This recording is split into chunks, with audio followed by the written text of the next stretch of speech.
Team India మాజీ cricketer Sanjay Manjrekar మరోసారి నోరు జారాడు. ఉత్తరాది క్రికెటర్ల గురించి తనకు తెలియదంటూ వివాదాస్పద వ్యాఖ్యలు చేసి వార్తల్లో నిలిచాడు. దాంతో అతనిపై నెటిజన్స్ ఆగ్రహం వ్యక్తం చేస్తున్నారు. గతంలో రవీంద్ర జడేజాను ఉద్దేశించి బిట్స్ అండ్ పీసెస్ అనే వ్యాఖ్యలు చేసి మంజ్రేకర్ తీవ్ర విమర్శలు ఎదుర్కొన్న విషయం తెలిసిందే.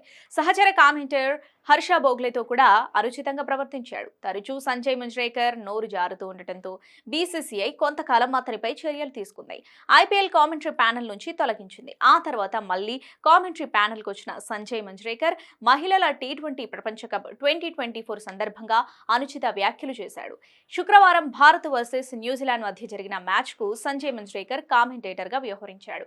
ఈ మ్యాచ్ సందర్భంగా సహచర కామెంటేటర్తో మాట్లాడుతూ వివాదాస్పద వ్యాఖ్యలు చేశాడు. భారత మహిళా జట్టు ఫీల్డింగ్ కోచ్ మునీష్ బాలి గురించి మాట్లాడుతూ ఉత్తరాది క్రికెటర్ల గురించి తనకు పెద్దగా అవగాహన లేదన్నాడు. నన్ను మీరు క్షమించాలి, బాలిని నేను గుర్తించలేకపోయా.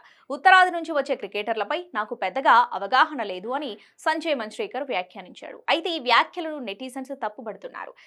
బాలి అండర్-19 పురుషుల జట్టుకు కోచ్గా వ్యవహరించి జాతీయ స్థాయికి ఎదిగారు.